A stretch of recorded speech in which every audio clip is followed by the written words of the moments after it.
Hello and welcome to another episode of Disc and Dice. This is episode 51. My name is Tim, and with me, as always, are my co-hosts Paul and JT. How are we doing, fellas? I'm doing pretty well. I'm doing great, thank you. How are you doing, though? More importantly, I'm so glad you asked. I'm very well, and do you want to know why I'm very well? tell us. It's because they've finally given us like some official information about a Mass Effect trilogy remaster. And I know we don't normally do news, and so like we're a couple of weeks behind on this anyway. So I think we're in the clear. We're not tarnishing our no news reputation. But I wanted to chat about it because this is so exciting for me as the only person on the podcast who hasn't played the original Mass Effect trilogy.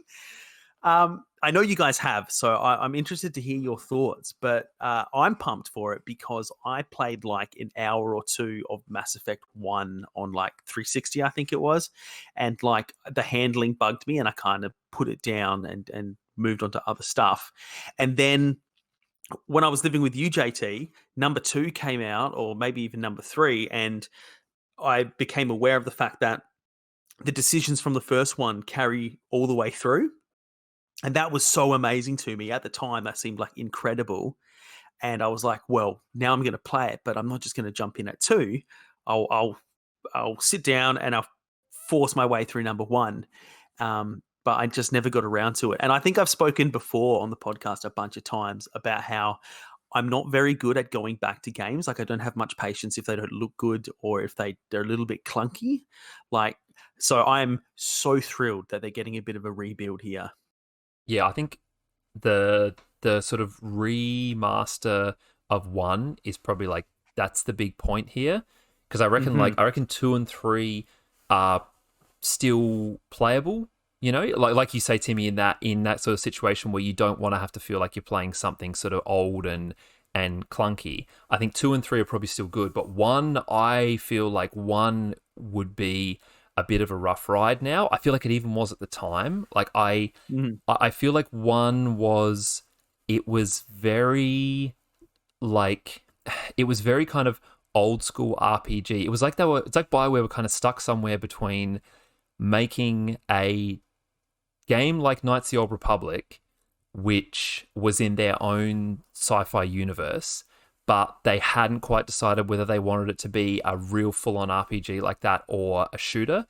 And so I feel like 1 is a bit kind of rough around the edges for that reason, whereas for 2, they really nail the shooter gameplay and they kind of go all in on that, but they also have all the story stuff. Like to be honest, yeah. I think I'm most excited when I saw this announced was basically for you to play it. I don't think I don't know if it's something I go back and play through, because like that's a lot of hours of gameplay and I still remember it relatively well. I was just going to jump in there and say, and also like I feel like the thing that these games had is that like everybody created their own stories, and like if you are going to play a remaster, are you going to make the same decisions knowing what it could mean for these characters that you love? Like, and then if you do something differently to intentionally keep one of them alive, are you feeling like you're cheating yourself now? Like, it's be interesting to see if people like, you know, people that have already played it, how many of them are like, yeah, a remaster, I'm going to do it again, you know? See, I never really got the clunkiness of number 1. I totally understand that was like, you know, a big bad red flag for people. But here's the thing, for someone like me, I'm, you know, overindulging games like Armor, which are like, you know, the kingpin of clunkiness, and still managed to enjoy them. So when I played it, I didn't really get that. I could recognize that it was clunky, but it definitely wasn't really an issue for me. See, I remember. So I think I had a little bit of a different experience to maybe what most people would have had. I remember starting the game and choosing like the sniper class, whatever it was called, because I always quite like playing sort of a sniper in shooter games, and the what do you call it? Like the like barrel sway that you got when you were looking down the scope was so insane that it was almost impossible for me to shoot anything. And basically the situation was that when you first start out, your stats suck. and sniping like that is really difficult. But as the game goes on, you put stats into it and get better. And it just didn't fit the fantasy of you are an elite special forces soldier and like, you know, you can't hold your gun steady. So I ended up like restarting it as just the basic soldier class, and I had a lot more fun playing it like that. So I just felt like there were things like that in it where there were ways you could play it where it was fine, but then there were just other options where it was just sort of much more difficult to do certain things. Whereas I feel like 2 and 3, you got none of that. Like every class is real smooth and snappy. Yeah, okay. I saw like a tweet recently where someone was saying that The Witcher 3 was the most overrated game of all time. So of course I was in the comments, and it was interesting. Like heaps and heaps of people were talking about like who wrote that. Who wrote that comment really quickly, Timmy? Can you just give me their address and the country they live in? Yeah, I have no idea who the person was. It was just one of those like threads that was popping off. So it was like just so and so that have liked this. Just someone wrong. Yeah, that's exactly right. But the reason I bring it up is because heaps of people were in there talking about like the gameplay being clunky and them not getting very far because like, you know, it handled so poorly and stuff. And I've heard from a lot of people that like, you know, that's an issue. And I know that we all agree that it's kind of just like more like real life. Like you have to follow through with things that use momentum and stuff. And it's not clunky. It's just like not a snappy make believe video game way of moving. And I wonder like, had I come to Witcher 3, you know, at the same time in my gaming experience as I came to Mass Effect, if I would have done the same thing? Because, you know, Xbox 360 days for me, all I'd played was like, you know, like the Halo games and maybe Bioshock, perhaps like Quake 3 or 4. So I don't know, like it was all pretty smooth shooters. Like I hadn't really played any kind of hybrid game like Mass Effect. So I'm keen to go back to it, you know, like maybe even if it's not that changed, I'll enjoy it more knowing, you know, what I look for in games now. I think the biggest thing that I am looking forward to sort of hearing your experience of is the narrative, really. Like, you know, Yeah. I think we all sort of know that like that tends to be the big draw for you generally, I think, in games is sort of the narrative and that kind of thing. And I feel like as far as like RPGs go, Mass Effect goes so hard on making the narrative matter and making your choices matter. You know, it has all the other like stuff of, you know, you have like gear and stats and all those kind of things. So you got that sort of min-maxing side, but it really does go all in on putting the narrative first, and I feel like you'll really appreciate that stuff. Yeah, for sure. And I mean, like, I don't really know much about the storyline of the game, but from being friends with gamers and people who love the game and, you know, going to PAX and, you know, just being surrounded with the property for many, many years, there's all these like narrative touchstones and moments and big events and stuff that like people point to and they say, you know, in other games when they're talking about, they're like, oh, it's kind of similar to that moment in Mass Effect where you have to X or Y, you know? So like I'm excited to experience those things and have all those new like frames of reference. Hey JT, And it just they kind of nail character development or just characters in general. I feel really well in the first 3 games. Like you saying this without giving away anything, you will definitely fall in love with at least one character, and you will definitely hate at least one character. And that's not hate as in like they were written as a crappy character. You'll be like, that character makes me furious. So, and I think that's like a testament. That's to good the writing. Yeah. Yeah, that's good writing. JT, quickly a question for you. Are you interested in replaying the Mass Effect trilogy when this comes out? Oh, absolutely. It's one of the few games or game series that I would be very, very much interested in replaying. You know, one of the obvious ones is like I'm a big Half-Life fan. I think that every 2 or 3 years I'll go through and just play through the whole series of that, just to, you know, make sure I still like it. But I think Mass Effect is definitely in that in that kind of area for me as well. But I never really bothered to go back to number one just because I don't even know where my disc for it is anymore. But I guess I could buy it on the EA store. But there is that limitation that I guess or the concern, I should rather say, that Timmy expressed, which is like, am I still going to enjoy it? Like, it was a long time ago. It had all these sort of issues with it back then. Would I still enjoy it now? So, I mean, I'm probably not as excited as Timmy for this, but I am excited as someone who loved the series, and it's getting a new lease on life. So, I mean, there's no reason why I wouldn't. So I've got one final question about this before we talk about some games that we've actually played. Or I guess in your case you have played this one, but um,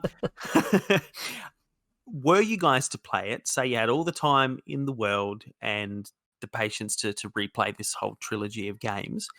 Do you think would you like set yourself the task of like really role playing and like playing your characters one way and making decisions based on what you think they do in those moments? Or would you approach it like, I'm going to intentionally do the different decisions that I made last time to see what else kind of happens? What would be your approach? This is probably the reason why I think I won't replay it. Kind of going back to what you kind of mentioned this before, Timmy, that it would feel kind of wrong for me to go back through and make different decisions, because there's a canon version of the Matrix, my God, the canon version of Mass Effect in my head that is my playthrough. So, certain characters die and certain characters live, and I get a certain You take the ending. blue pill, not the red pill. And I feel like going back through and making the exact same choices would be, or it would be a little bit underwhelming because I know where it goes. But going back through and making different choices would also feel like, it feels like there's something wrong about that, because look, this isn't the kind of game where like well, it is similar to The Witcher, actually, in the sense that when you play The Witcher, you always play as Geralt. When you play Mass Effect, you always play as Shepard. And whether that's a male or a female Shepard, whether they look a certain way, however you design them, like whatever class you pick, you're still Shepard the Spectre, who has a certain role in the galaxy. So it's not even like you can start another playthrough of Mass Effect and set up a character who is a completely different sort of person, the way that you might in another RPG, like something like maybe Baldur's Gate and games like that. So I feel like I'm not as interested in making like a new Shepard to go back through. You know what I mean? Because it feels like even a different Shepard, you still have the same role within that world, and I kind of like the way mine played out. It's like cascading decisions, isn't it? And you play it based on how Shepard is talking at the start of the game. You get your feel for who he is. You make those decisions, and they lead into the next ones.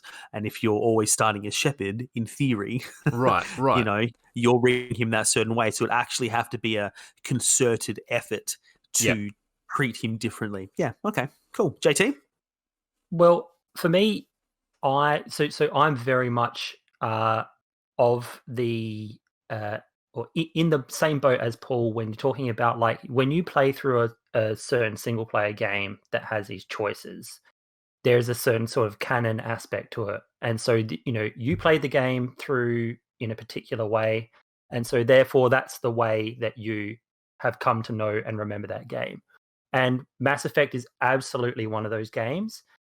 For me, the replay is going to be mostly, I'm still going to play it naturally, given the fact that I don't really remember a lot of the choices I make. Like, I remember the overarching plot of what happened through my playthrough, but the specific choices I don't really have a great recollection of.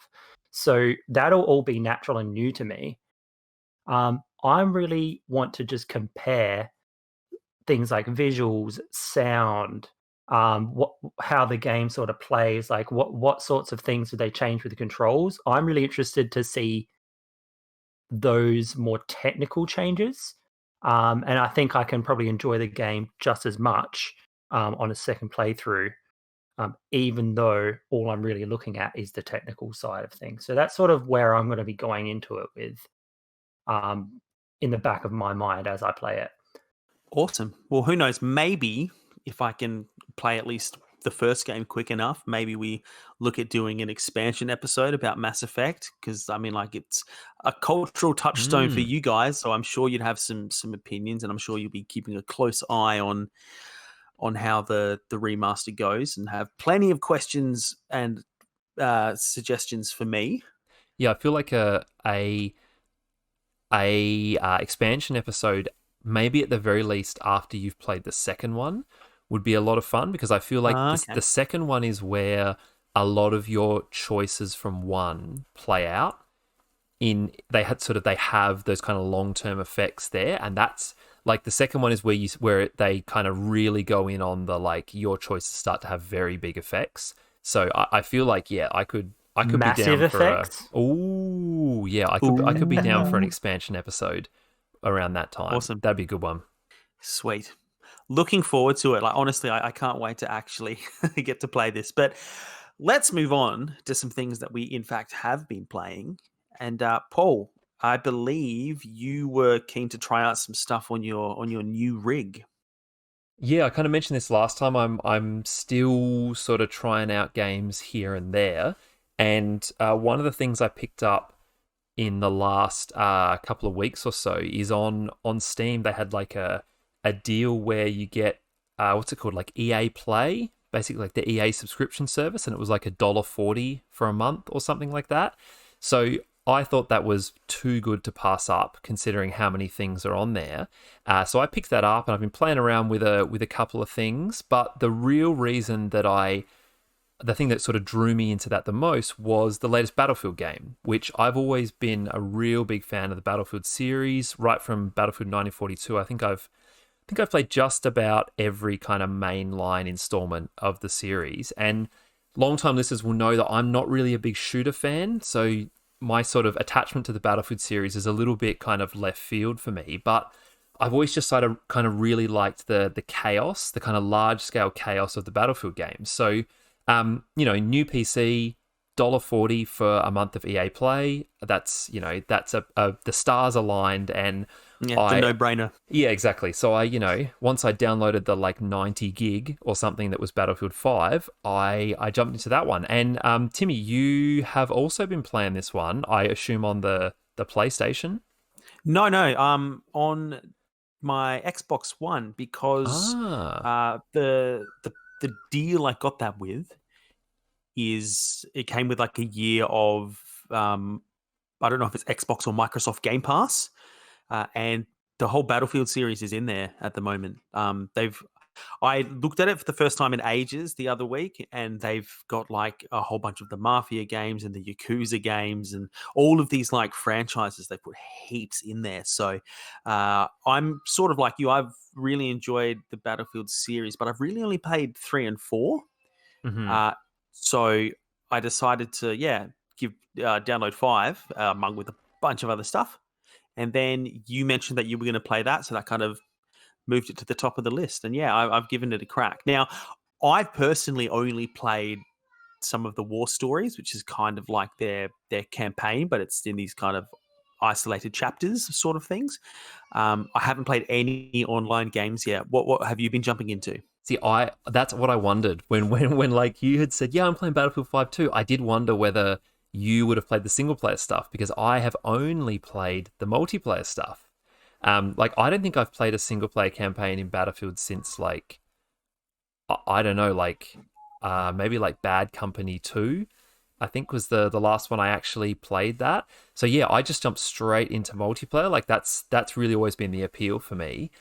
And so yeah, I've just been kind of getting into that. I've been really enjoying it. I would say like it's a Battlefield game. And I mean that as like it's both like a positive and a negative, in the sense that I really like what the Battlefield games do. But if you're someone who kind of doesn't like the Battlefield games, I know they're not, I wouldn't say they're divisive, but some people like, or some people I would say don't like perhaps the chaos of Battlefield games. I feel like they're the kind of multiplayer game where you can die a lot, out of no fault of your own, because there's just so much going on in a game, buildings falling down and tanks and planes and that kind of stuff. If you're someone who doesn't like that aspect of Battlefield, like, this is a Battlefield game. It works exactly like those ones. But I feel like it has that kind of chaos of Battlefield where you feel like you're kind of part of something bigger in a sense. Like I never feel in a Battlefield game like I'm the one hero who's winning the battle. I always feel like I'm one soldier and there's a whole bunch of crazy stuff going on around me, and I'm just kind of part of a big battle, which is really cool. It's the kind of game where you can sort of still enjoy the game while being terrible at the game and like hiding under a table or something while all this stuff goes on around you. You're like, oh, this is awesome, even though you're not really doing anything for your team. That's that's what I get from Battlefield sometimes. Dude, that is a really good description actually, because I would say I'm not very good at shooters at all. And when I have played more sort of focused, smaller scale, twitchy shooters, like along the sort of COD lines, I find that because I'm not particularly good at them and I'm not willing to put the time in to get good, that I really don't enjoy them, because if you're not doing well at those games, you just die all the time. Whereas you're 100% right that in Battlefield, you absolutely can just kind of hole up somewhere with like a sniper rifle and try and get a couple of kills in a game. And the sort of the maps are big enough and there's enough sort of going on in other places to distract other people that, yeah, you can kind of do your own thing in a round of Battlefield without just consistently getting killed by better players. I have to agree with that even on the single player kind of side of stuff. Like obviously in those scenarios, it's more dependent on what you're doing, but they still give you the freedom of quite large areas of play and kind of letting you sit back and do it your way. Like in the ones I've played so far anyway, I've only kind of played the first 2.5, and the first one is like the opening thing that you have to play when the game first fires up. You know how it's kind of flicking between the different theaters of war. Did you do that bit, Paul? No, I just skipped it. Oh, you skipped it? I didn't realize you could. I just let it go and I played through it. And one thing that I thought was really cool, and it speaks to kind of this like chaos of war that you were talking about, is that it kind of kicks you off in Norway and it like drops you in there. And like there's a little bit of cinematic and voiceover, and then it drops you in there and you shoot a bunch of people and run across a bridge. And then you pretty much get ambushed and caught, and it like jumps to another theater. And then, it's got a bit when you're in a tank, it's got a bit when you're in a plane, all these different things, and it kind of just giving you a feel for what you can expect from the game, I suppose.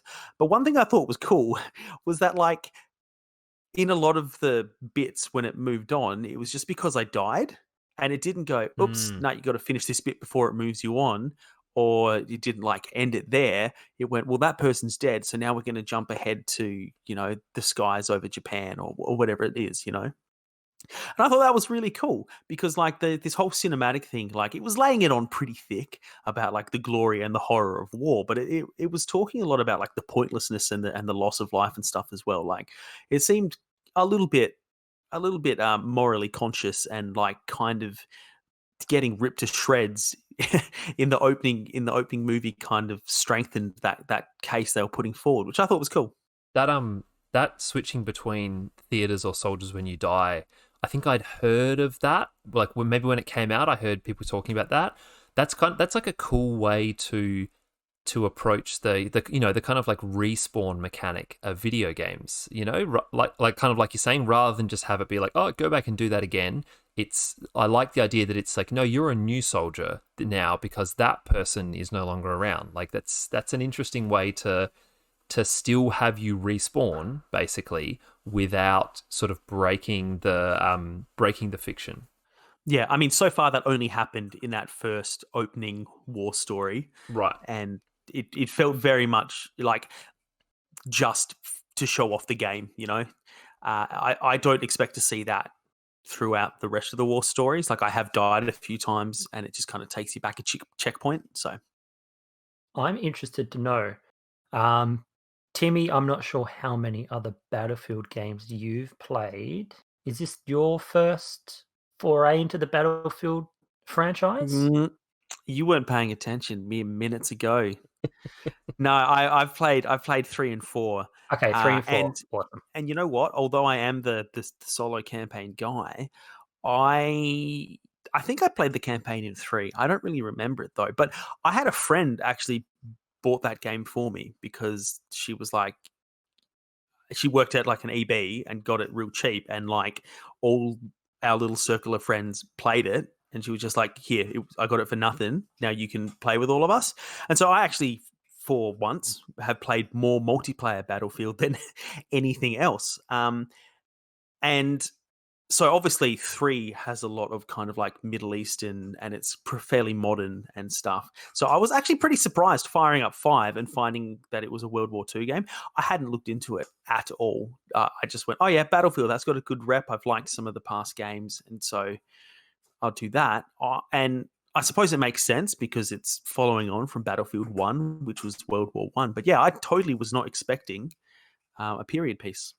So what I want to know from both of your experiences is, does this in some capacity feel like a reskin of Battlefield 3 or 4? Probably closer to Battlefield 4, but have they just simply replaced, new guns with old guns, new tanks with old tanks, new planes with old planes? Does it feel like that, or does it feel a bit more genuine? And I'm kind of interested to know what both your answers are, simply because, Timmy, you're doing the single player.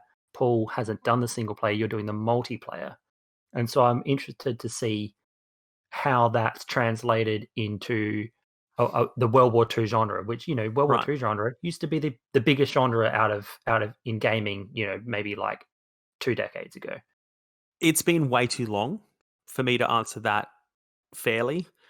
I don't feel like it is, but yeah, it's like a generation gap. like since I've played Battlefield 4. Obviously I'm playing this on Xbox One, so it's not like I've skipped a whole generation, but like it's that kind of time frame, right? Like I played Battlefield 3 on my Xbox 360, I'm fairly certain, and maybe Battlefield 4 very early on in the PlayStation life cycle. But yeah, I haven't played it in 5-6 years, so I can't answer that question. Sorry. I maybe can, at least sort of from my experience. So I played a lot of Battlefield 1 as well as 3 and 4, and I would say that this game, rather than feeling like a reskin of Battlefield 3 or 4, this game feels like a reskin of Battlefield 1 to me. And by Battlefield 1, I mean the World War One game, which... I was just about to ask that, like, because I was wondering why, JT, you were going back to Battlefield 4, considering that there had been a game between then, and if one was going to be a reskin of 4, you'd think it would be 1, and then this would be a reskin of 1 rather than, But yeah, I didn't know if I was missing something, so I wanted to wait to hear what you had to say first, Paul. Yeah, well, I felt that Battlefield 1 felt significantly different to the kind of modern setting of 3 and 4. Like the more old school guns with sort of, like longer reload times and more sort of single shot guns and things like that. More dangerous tanks because there's less sort of high-tech anti-tank weaponry and those sort of things. I felt that 1 felt very different to 3 and 4. And I would actually say it's almost like a criticism I have of 5 is that I don't feel that there is a significant difference between the series version of World War One and World War Two. I feel like I'm playing an expansion to Battlefield 1 rather than a new game. And I think part of that is that for Battlefield 1, they really went hard on a very sort of over-the-top stylized version of World War 1 because, to do like some kind of realistic trench warfare would not have been an enjoyable game. So they had a lot of like experimental vehicles and weapons and things like that. And their version of it's meant that sort of their version of World War One has sort of come across as being much more modern, and so now with World War Two version in Battlefield 5, it very much feels like you're using the same kind of guns. It feels like the tanks and things like that, they all control the same. The restrictions in Battlefield 1, which were different to 3 and 4, which were really fun, all the same things are kind of in play here. And I got to be honest, I've been playing this game a lot online with my brother, and he is like a massive Battlefield fan. Like, he has played so much more of it than I have. And we were kind of talking about how I almost feel like, as much as I'm enjoying 5, it's so similar to 1 in terms of how it plays that I'm kind of ready for them to do the modern setting again, in a way, because this feels like we've had 2 games and they're both kind of old school, but they're really just doing the same thing. And as much as like it's the Battlefield, the typical Battlefield gameplay style that I enjoy, I feel like I'm kind of done in a way with like this style that they're going for, and I'd be happy to see them move to either modern again or something completely different. Like, who knows if they'll ever do the sort of futuristic setting that they did in 2142 ever again. But yeah, JT, that's kind of my long-winded answer to your question. Oh my god, I keep forgetting about 2142. Dude, and it every was time I the remember it, I'm best like, Battlefield. yeah, every time I remember it or someone brings it up, I don't know why I keep forgetting it, because I had so many great moments. But it's like, if they did that again. It had the best game mode of any Battlefield game. For those who aren't aware, it had a game mode called, what was it called? It was called Titan mode, wasn't it? Titans, Where Titans. you basically played a normal game of Conquest on the ground, which is the standard Battlefield mode where you have, 6 or 7 control points on the ground, and you have to fight over those, and when you control them, you earn points, and the one who gets the most points wins. It was a standard game of Conquest, but each team had a giant flying fortress in the sky above the map, and so you played out a game of Conquest. The team that won the game of Conquest then got the opportunity to assault the other team's Titan, and when you assaulted the Titan, the game became like a closed corridor shooter, as you had to sort of push your way through the Titan to try and destroy the core. And it was such an incredible game mode where you moved from like massive big scale Battlefield stuff and you could man the guns on the Titans to like hunkering down inside the control room of the Titan, trying to, hold off these enemies as they tried to push their way in and like destroy the Titan in the final minutes of the game. Like, I have never had more fun in Battlefield than Titan mode. It was so cool. It was like, it was like Conquest with an attached siege mode, right? Yeah. I miss that. So backing up to Battlefield 5 for a second, and the question that you raised, JT, Paul, I wanted to ask you, do you think there was a way they could have effectively done the going from Battlefield 1 to Battlefield 5 without it feeling tired or making you want them to go back to a modern shooter? Like, did they need to dial back the weapons and stuff in 1 because they went too close to World War II era because it's more fun to play with? Or like obviously, I think you said it before, trench warfare isn't going to be a heap of fun for a whole game, so they do need to do some different stuff, and they went with experimental weapons. But did that kind of mean that like it got too close to slightly more modern warfare that we're used to? Yeah, I think you kind of hit the nail on the head that it was the stuff they did with Battlefield 1 that meant that 2 couldn't really distinguish, 5, this, numbering system is such a mess. The stuff they did with 1 that meant that 5 couldn't distinguish itself significantly. And, in order to maintain the kind of gameplay that the Battlefield series always goes for, I don't really know what else they could have done. Like, I guess they could have dialed back 1 a bit and still had it be a Battlefield game, but with a little bit less kind of over the top craziness. But that's not what they went for. And I think if they pushed the World War II stuff to be too crazy, then it would just start to feel too much like a more modern setting at that point. If you ditched all the World War II stuff and made it all kind of experimental weapons there, then at that point I feel like you're basically dealing with like a Battlefield 3 or 4 at that point. Yeah, of course. I suppose like it's interesting that they've gone Battlefield 3 and 4, and then they've gone Battlefield 1, which is a World War One thing, then Battlefield 5, and that follows on from 1 and not 4.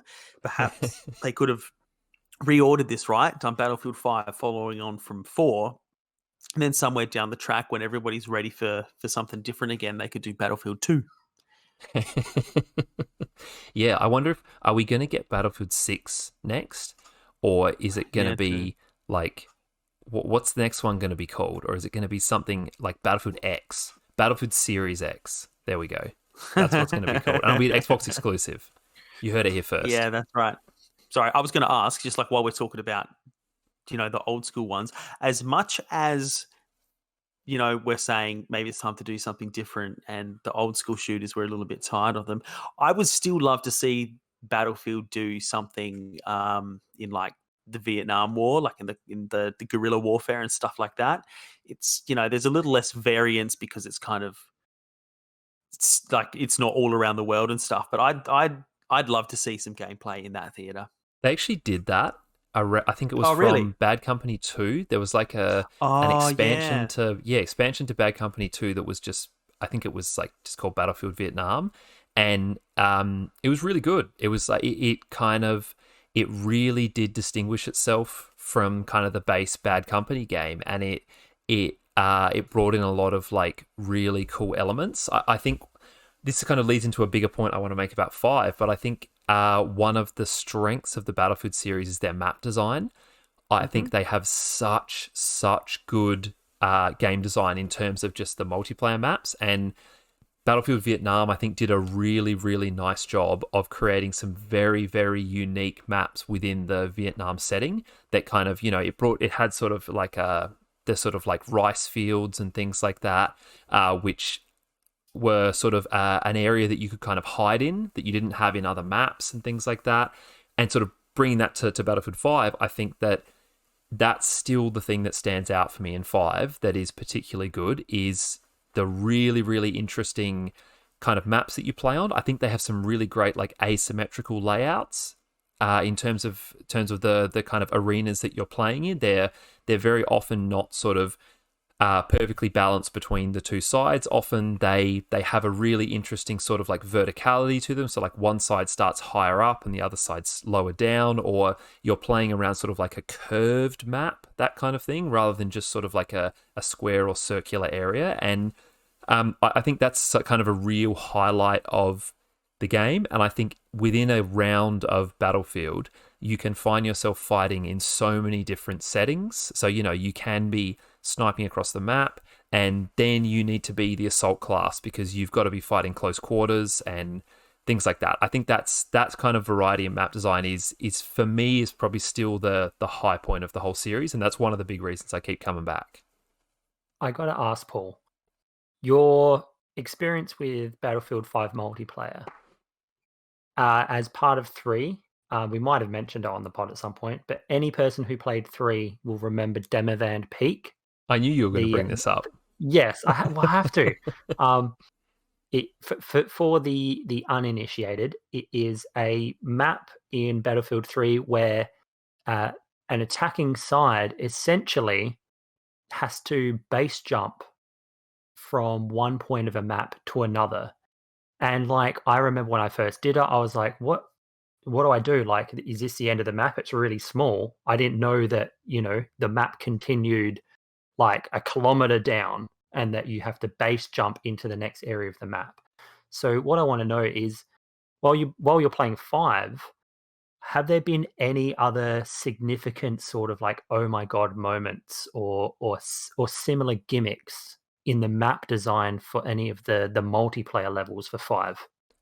There's none that spring to mind at that level. Like, I don't know how they'll ever top Demavan Peak, to be honest. Like, they've remade Wake Island for Battlefield 5. It makes sense because it was, it was from the original game, which was World War II setting anyway. And so like the newly designed Wake Island is really good, and I think that's a really unique map in terms of it being sort of like a horseshoe landmass that you kind of fight around. So that one is still as good as it was in Battlefield 1942. But there's nothing that's quite like Demavan Peak. Like, to give, like, JT, I think you were sort of part of this as well. To give you an idea of how good this map was, there was an Australian server at the time of, it was Battlefield 3, wasn't it? Mm-hmm. Yeah, there was an Australian server at that time, which was called Live for the Jump, and it just ran Demavan Peak 24/7. Every single round was just Demavan Peak over and over and over again. And I played for so many hours on that server because the map was so good. And that's like the opposite of how I would normally play Battlefield games. Like, I love the variety, I love playing all the maps, but this one was just so good that, like, you know, just doing the jump over and over again was always worth it. Yeah. And there's some great YouTube videos of people doing the jump and doing some weird, like, James Bond style stunts off of it Yeah. mid-match, which, you know, I never got bored of watching. So It's kudos to DICE for making maybe the best map in multiplayer history. good. I'll support that. So from Battlefield 5, I think we're gonna transition to something which is entirely different in terms of the tone and the genre here, because JT, you've been playing something which I feel like it's both old school but modern all at the same time. So do you wanna tell us what that is? Such a good balance. Well, in the as is tradition, I'm getting into another game that I have recently purchased but have not played yet since it came out. I'm not sure when it came out now, maybe 2013, 2014. And that is Pillars of Eternity. So for people who don't know what this is a sort of a modern throwback to your games like Baldur's Gate, Temple of Elemental Evil, those isometric half 2D, half 3D role-playing games based on the D&D system. Now, this one isn't based on a D&D system, but it is based on a very similar set of rules. And I'm not too far into the game now, but I'm really enjoying what I have come across. I feel like I've played enough of the game that I'm familiar or have at least experienced most of the mechanics. But yeah, really, really liking it. So glad that I finally got to play with it because, you know, I've been following it since its Kickstarter back in, I don't even know when it was. A long time ago. 2012. There it is. I just saw it on the screen just there. Hey JT, I wanted to ask you about the kind of system that it uses. So, like you mentioned there, that it's not a D&D system. I think I kind of read that they sort of designed their own similar sort of a role-playing system here. Can you kind of say anything about what sort of system it is? Like, is it like a D20 system in that sense? Is there kind of like dice rolling going on behind the scenes, or is it sort of something more? Is it more like a kind of computer game RPG thing where it's happening a bit differently? Do you get a sense of that from playing it? Well, okay, so I could very easily look this up and give you the exact answer, but I'm not going to do that because I want to go based solely on what I've played. And the answer for me is that I can't tell that it is a D20 system or some kind of system that's just rolling off against it like a chance modifier. Mm-hmm. One thing, so I've played, I never actually played through Baldur's Gate 1 or 2.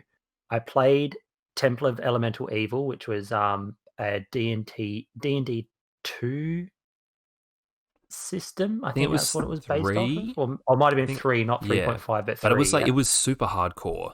It was Temple of pretty Elemental hardcore. Evil. Yeah. Yeah, I And remember I like also the anecdote from that game was like, I think it was if you chose to play as the rogue, you began the game encumbered and you couldn't move without dropping some items because the game took the rules so seriously, and like the starting equipment every character got put the rogue over their encumbrance level. That's hilarious. Yeah, I never played that game as a rogue. I think I was pretty standard as like a barbarian or something. But and also, you know, Neverwinter Nights games. And so with those games, in your you'd have a combat feed which would tell you like who attacked who, how much damage got dealt, so on and so forth. But it would also tell you what the roll of the dice was, and that doesn't happen in this game. But the combat log is there, and it's obviously a lot more stripped back. So maybe in the background there is something like that happening, but it's not something that you really think about or that you can actually have any visibility of. So I'd have to say that it doesn't. That part of the system doesn't strike me as that. the other parts of the systems in terms of your stats are very, very similar to what you might get when you roll a character in Dungeons and Dragons, for instance. So that's probably where the similarities start and end. I think that's really cool because it's like, I think basing it on like a dice-based system for a computer game can be a bit off-putting for some people. So I think, I think it's kind of a cool idea to get away from that. Like you say, even if, like you say, getting away from it, at least in the way it's presented. Yeah, I agree. Yeah. Now, we've jumped straight into talking about mechanics and stuff, and I'm sure we'll chat a lot more about that. But for the uninitiated like myself, JT, could you give me a brief rundown of what kind of the premise or concept of this is? Like, I understand it's, a fantasy RPG and stuff, and so, a lot of similarities to games I know, but like, what is the thing that sets you off on your journey in this game? What are you trying to do or become or find? So, like I said, uh, I'm not I'm not real deep into the game. I'm still sort of in the early stages. However, the premise of the game is it's not ultra high fantasy. It's not your typical like, well, I mean it is, but it's actually got a bit of a theme that you could say is like early modern sort of history, maybe a little bit before that, because it does actually feature things like guns, Okay. which I found really, really surprising because I was like, "What is this doing here?" It doesn't really fit, but it's actually kind of cool because the guns are like, it's sort of like the hallmark of the technology at the time, and therefore it's actually really effective when you use it against like magic users, which I thought it was like kind of a cool sort of thing of like, science versus or technology versus like magic. And so I thought that was a cool sort of thing. But in terms of the actual setting and the premise of the game, you start off as a journeyman, and you're in part of like a caravan or a convoy that gets attacked. Now that's sort of where the very start of the game kicks off. And then as a result of that, you sort of realize you've got some extra human sort of powers. And these aren't powers necessarily that have to do with your abilities when you're in combat or otherwise. It's more powers that you have from a narrative setting. So this is things when you interact with people or objects can sometimes trigger these sorts of narrative elements to do with your power. So I don't want to say too much because I don't want to give away heaps, but it's got a really, really cool premise where you kind of find out that the way magic works isn't just this sort of like force that's just in the universe. Magic is actually solely dependent on the souls of people who have died.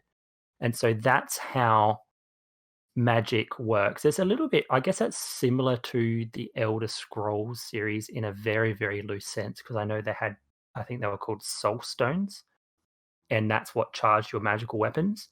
But this is it's much more involved and ingrained in the premise and the narrative and the story of the game is how the souls interact with the world and how they're like part of how basically everything works on a necessity set in a necessity way. So that's kind of the setting of the game. I'm not, like I said, not heaps far into it. I don't know where things fit in the greater picture as to what I've experienced right now.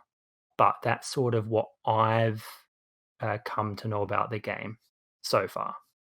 That magic stuff sounds really cool. I think one of the things that puts me off fantasy a lot of the time is that magic is used as a kind of it's almost like a get out of jail free card for like plot resolution, that anything that needs to be resolved in terms of like defeating enemies or saving characters, the answer is always magic. So I'm always a big fan of like a fantasy setting which goes to the effort of kind of grounding its magic a little bit more.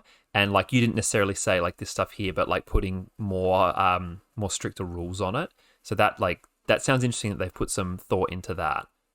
Yeah, and I think like something that it's sort of hinted at in the very early stages of the game is there's a bit of an emphasis around how souls and magic are not only intertwined, but like souls are like direct reincarnations of things. So in order for something to be born normally, it has to have a soul. And so there's an actual disease in the game, which I actually can't remember what it's called off the top of my head. But basically, babies are getting born without a soul, so they're just in this vegetative state, and that's sort of where I'm up to at the moment.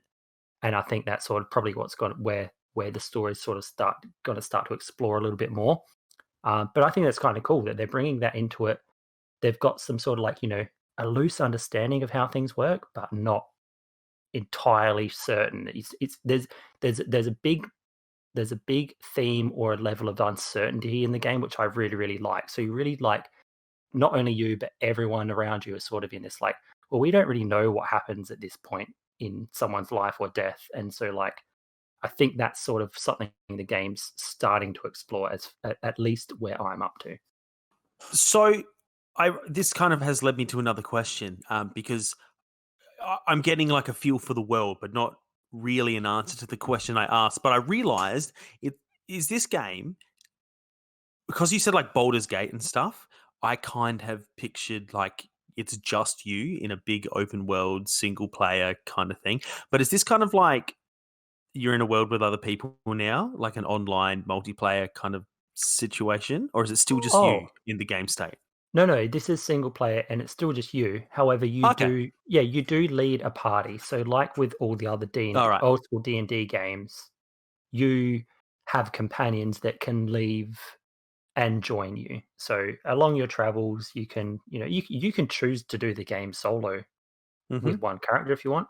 Um, the story's pretty inclined to introducing you to people who are sort of like beneficial or on a similar sort of wavelength to your cause. Um, so very quickly, I've ended up with a party of 4 at the moment, and that's including a companion for my character. Not all characters have companions, but some do, or familiars, if you want to call them that. So yeah, you're certainly not alone, but this is in no way, shape, or form a multiplayer game. This is a single player experience. So when you fired up the game, because like you've kind of spoken to, you're getting a feel for the story, and you think this disease is kind of where the story's headed and stuff like that. But it also sounds like you mentioned you've got to hang on most of the mechanics and stuff. So I feel like you've played it for a little bit. So sorry to keep harping on about it, but when you fire up the game and you choose your class or set up your character or whatever it might be, does it set you on a certain path, or does it just kind of say like, all right, now go check out the world and start your adventure and do what you want to do? Like, or is there some central event that happens and that sets you off looking for something? So I guess what you're kind of asking is this an open world game, or is it a game that sort of holds your hand, or is constantly pushing you somewhere?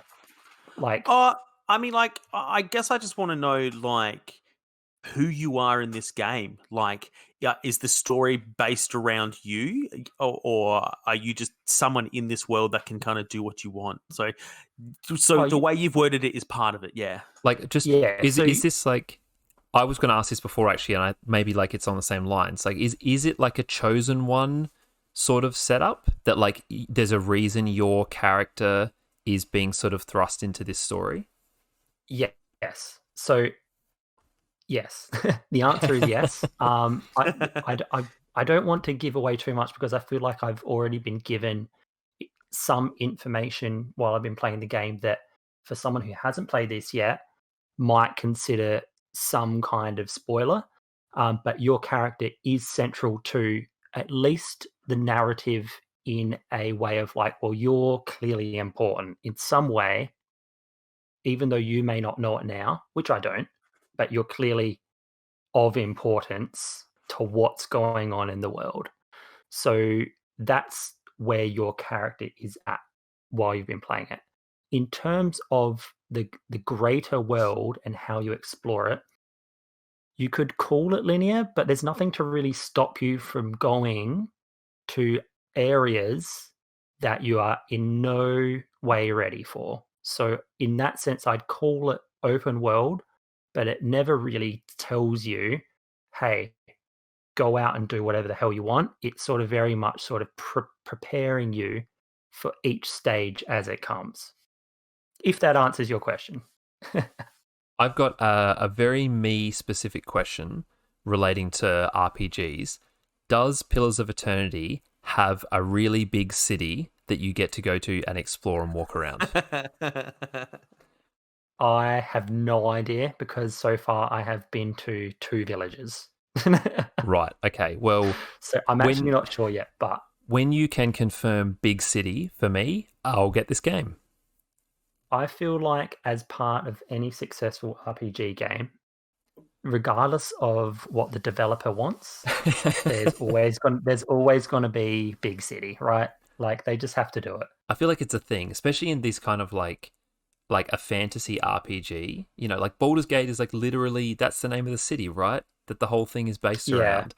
You know, and all these games are taking their inspiration from that. Like you've got to do like fantasy big city, otherwise you're just not doing it right.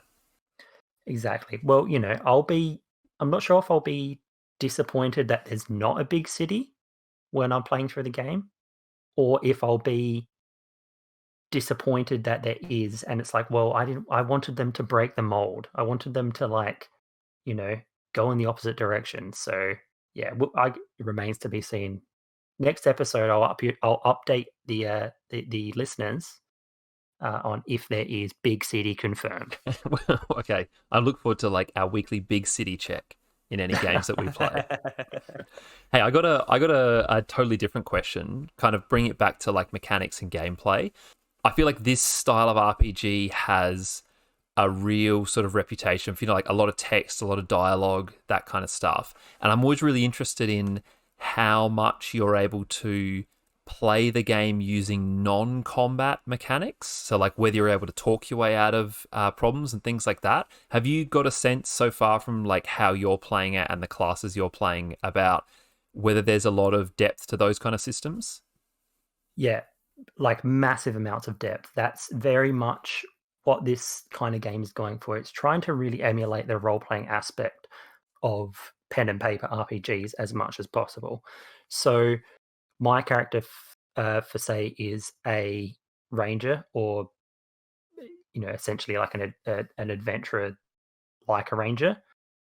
They have a certain amount of like lore abilities and a bit of like sort of speechcraft sort of proficiency, but not heaps. So a lot of the conversations I have, I can't influence too much based on that. But the game tells you the options that you would have, even though you can't use them. So it would say you don't have enough intelligence here, or you don't know enough about this specific conversation or circumstance to be able to steer the conversation or the event in a different direction. So there's a lot of options in your dialogue that are based on the types of abilities you have, and so there's probably multiple different ways you can play this game, depending on who you pick. But not only that, the kinds of abilities and stats you choose for your character.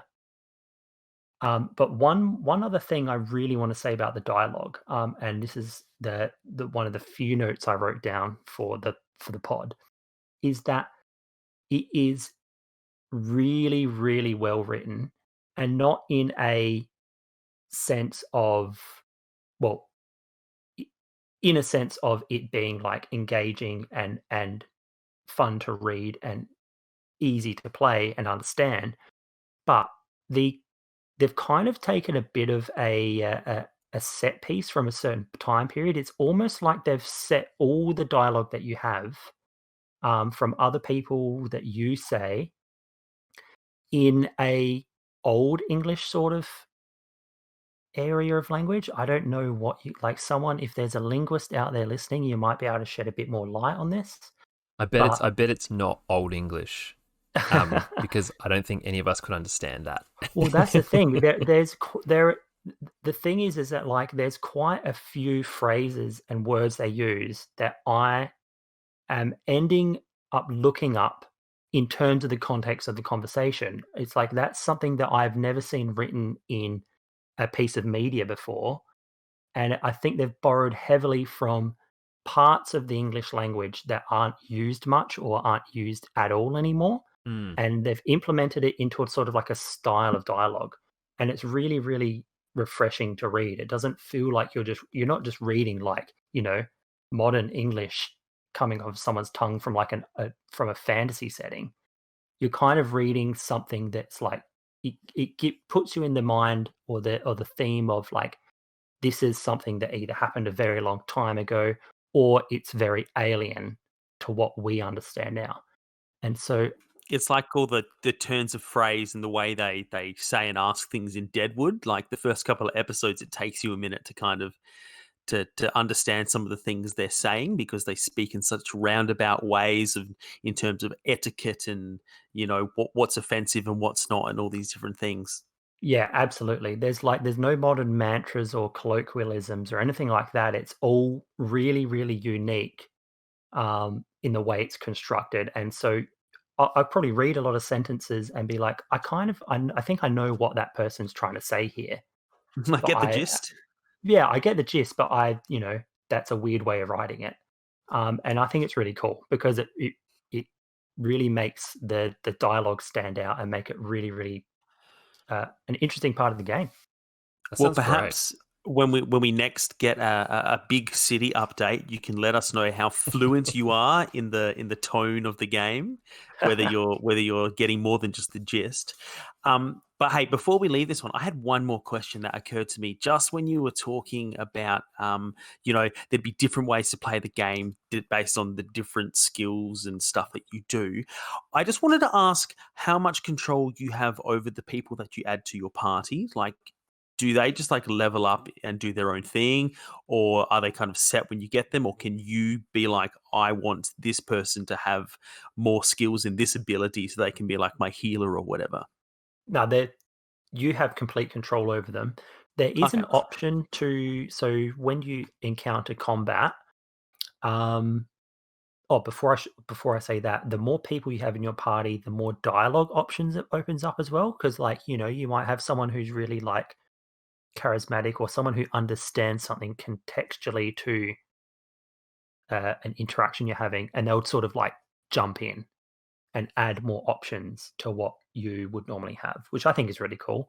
I think some other games probably have that too, but it's been a while since I've played one like that. That is that But is that is cool though. I think that's like worth mentioning because I feel like a lot of those games, it is like your character is the one who interacts and everyone else in your party just kind of follows you and that's it. So I yeah, think like that sounds really cool that they make use of the party in areas that aren't just combat.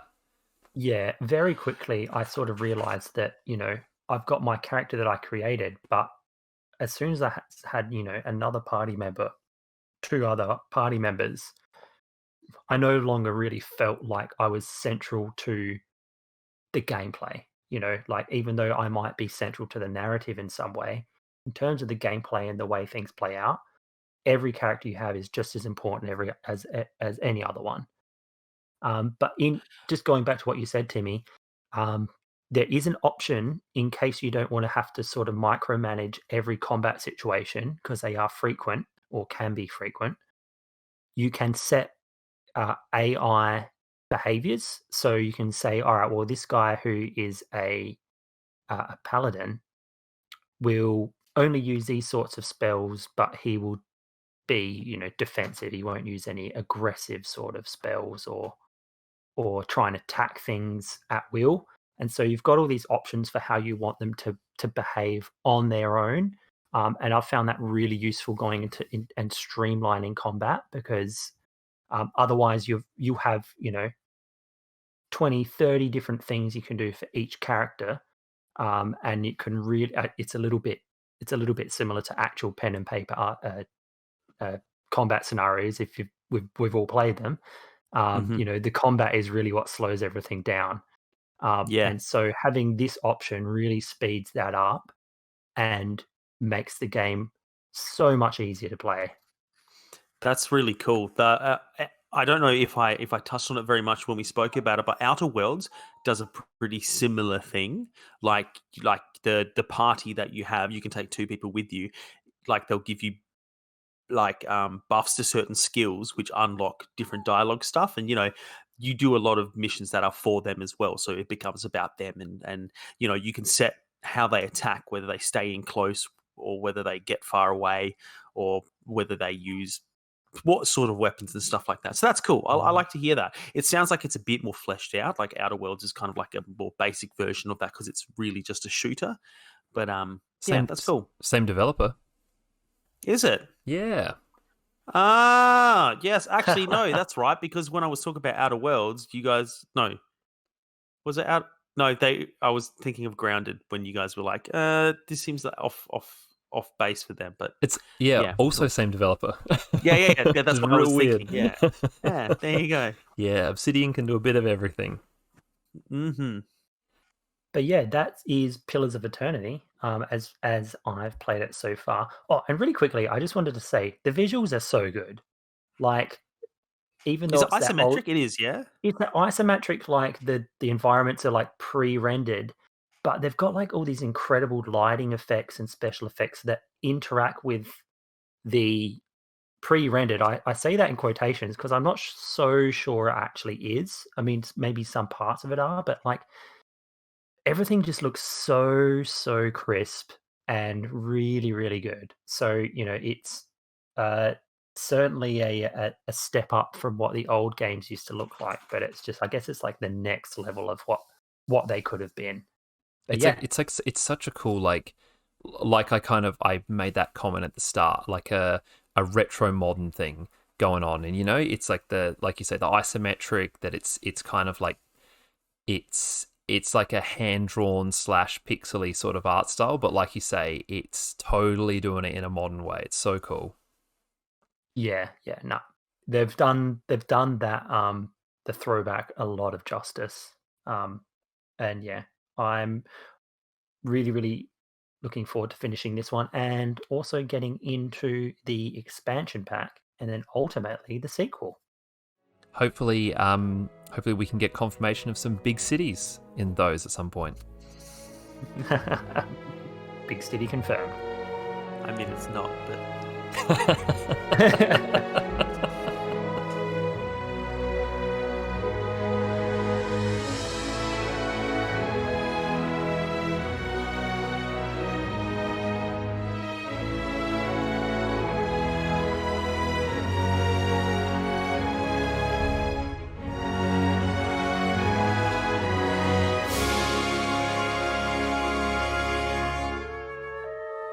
so I have done the very rare thing that happens on this podcast where I have actually played the game I said I was going to play last episode. And that was Dragon Ball Z Kakarot.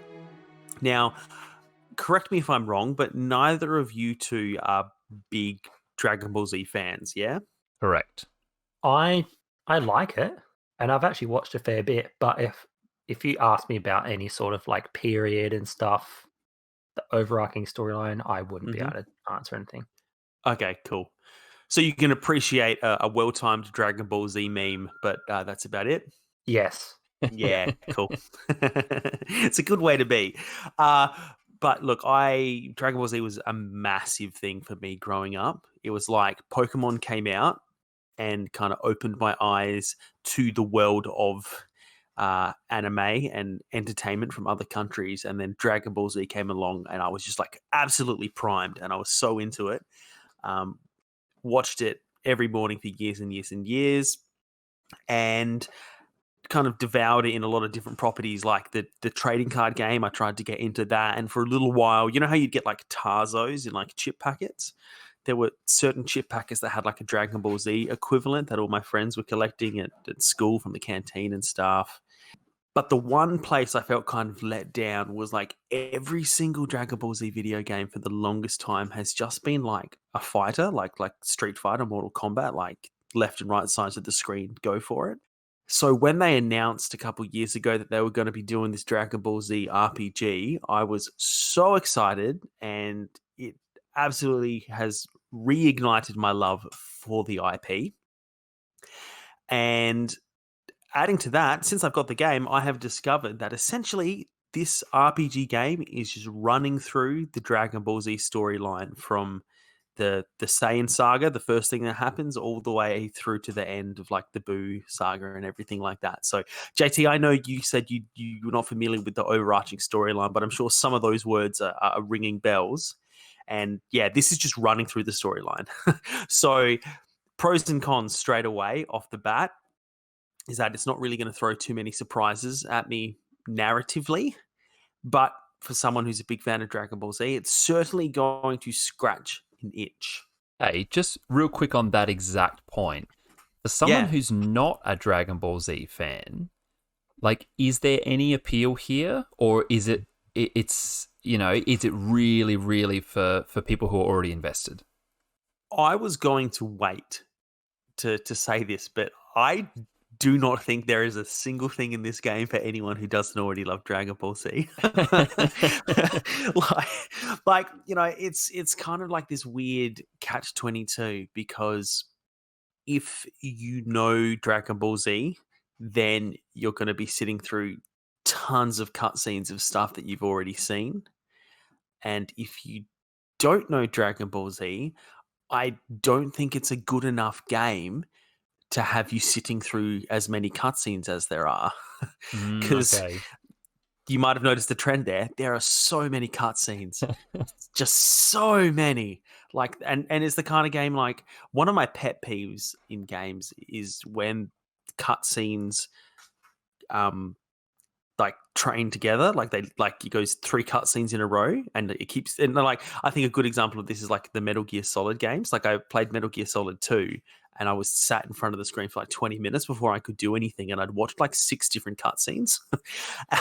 And this kind of does that sort of thing, where like it'll be like a proper big animated cutscene, and then that'll end, and it'll be a little like conversation that you have to have. So you're kind of just clicking through it. It's not like you're moving or anything. You're just like clicking through the conversation, and then it gets to another cutscene. But I'm probably getting ahead of myself here. I'll slow it down a little bit and kind of describe like what the game is before I get into pros and cons and stuff. But it was touted as like a Dragon Ball Z open world RPG. And it is that to an extent, but it's very much kind of doing its own thing in terms of all of that.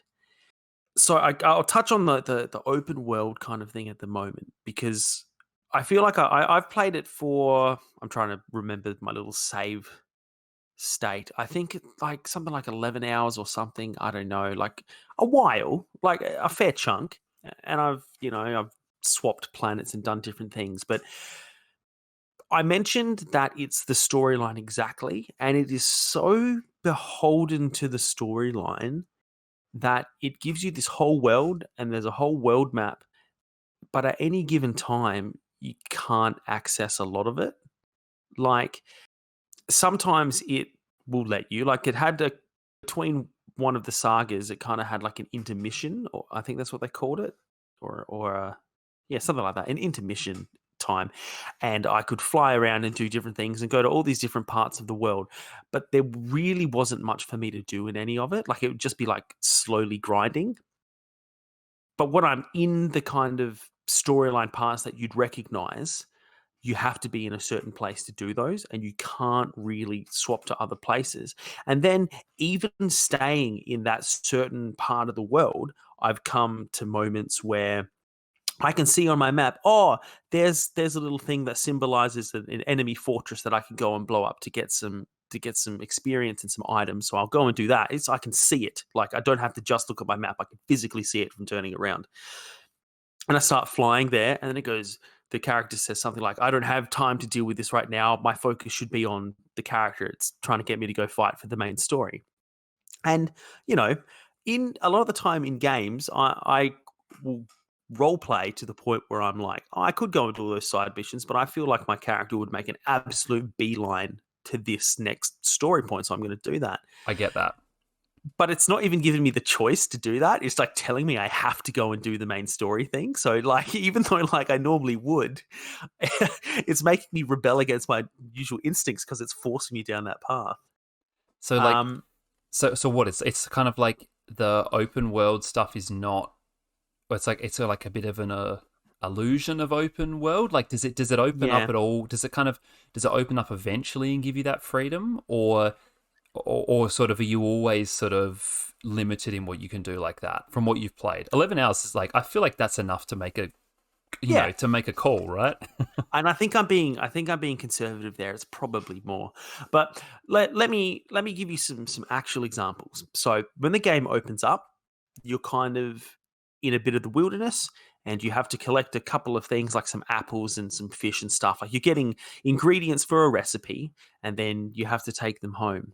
And you're kind of like in this valley with a river and some mountains, and you can see all around you. It looks quite big and quite open, and you're running around and getting used to the controls.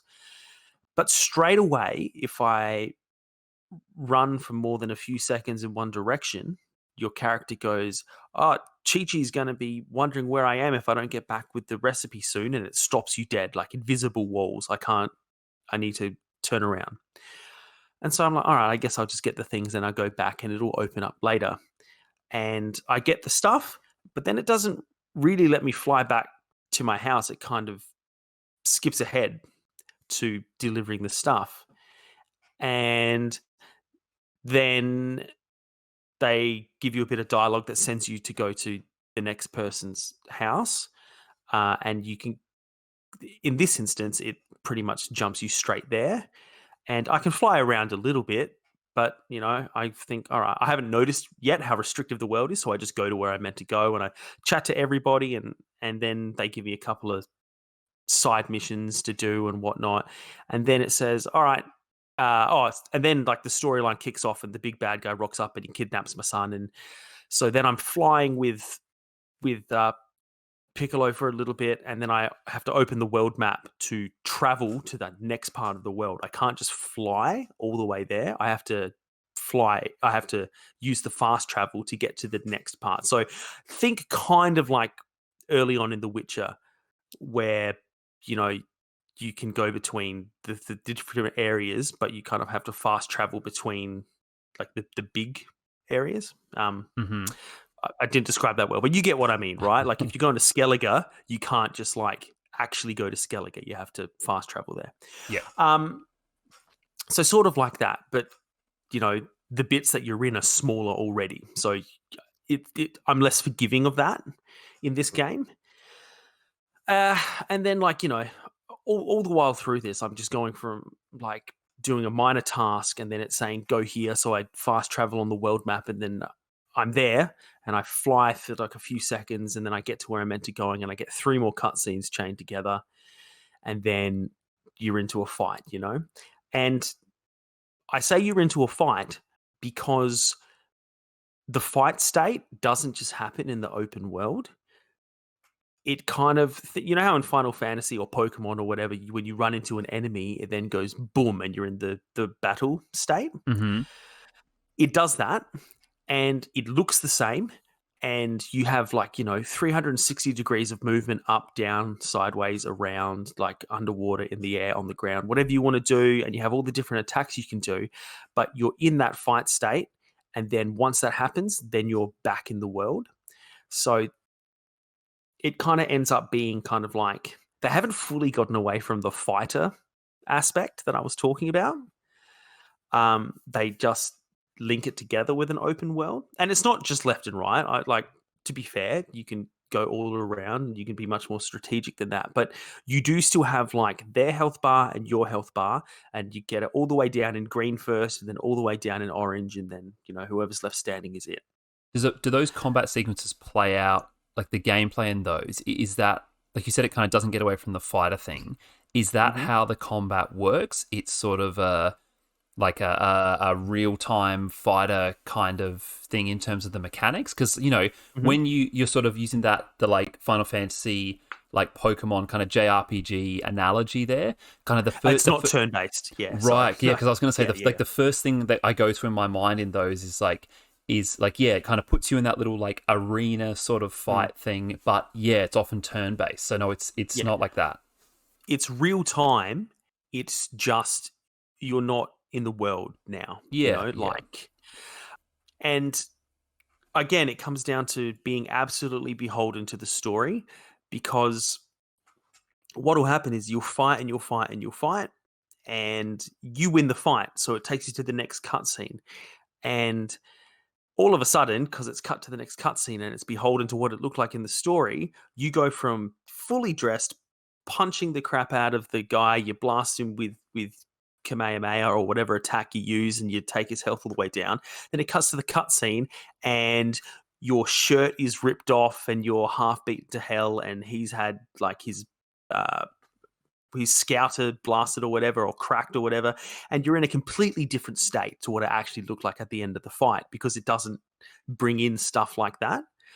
And it's kind of disappointing. Like, most of the big like climactic ends of fights that you see are in cutscenes. They don't even do you the benefit of giving you like a quick time event, It's just you fight, you fight, you fight. His health goes all the way down, and you both stop fighting, and then it cuts away to the cutscene where all the climactic stuff happens.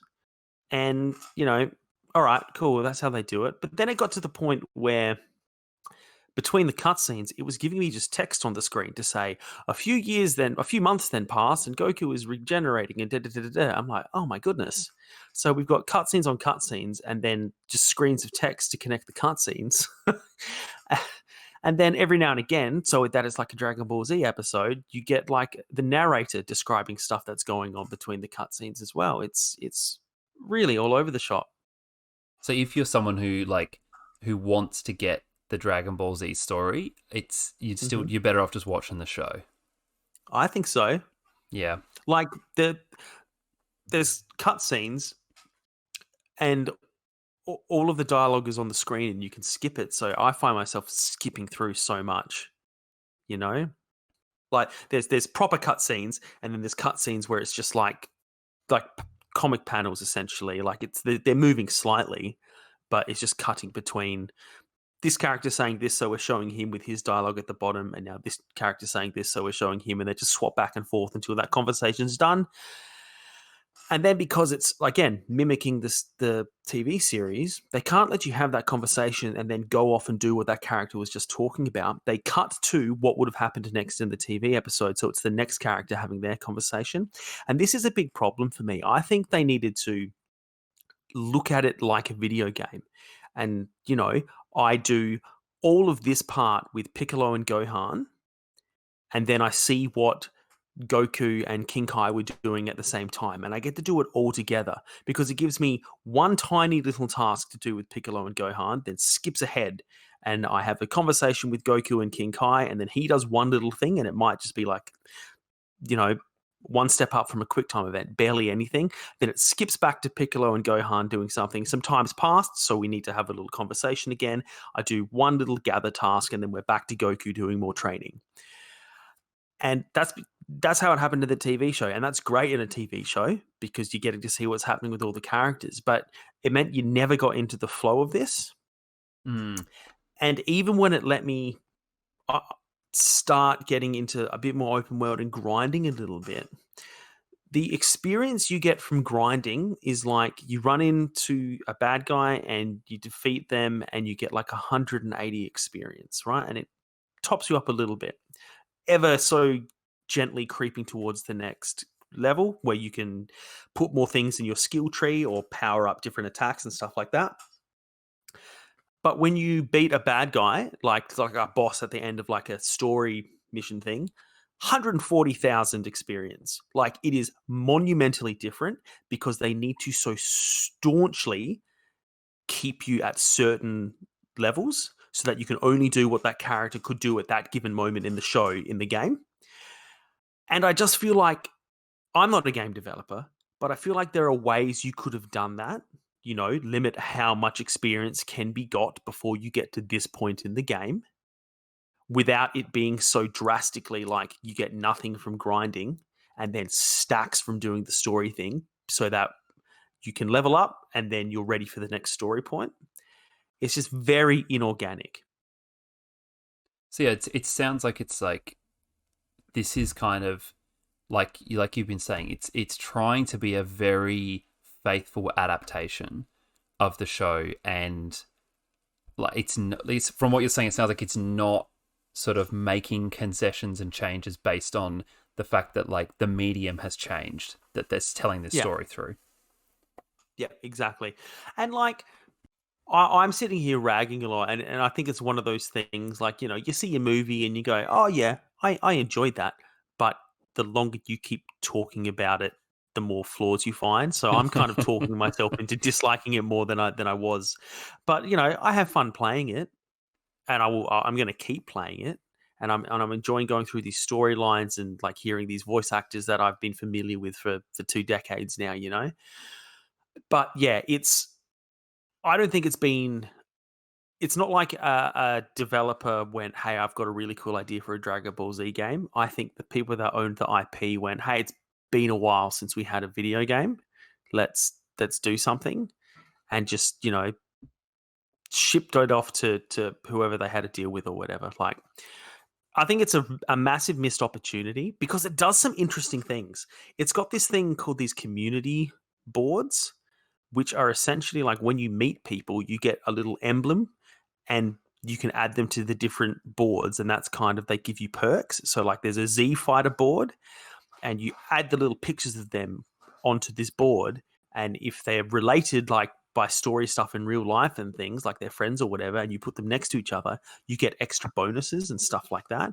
And you have a different board for like crafting and a different board for cooking and all sorts of stuff. So that's actually really cool. I like that.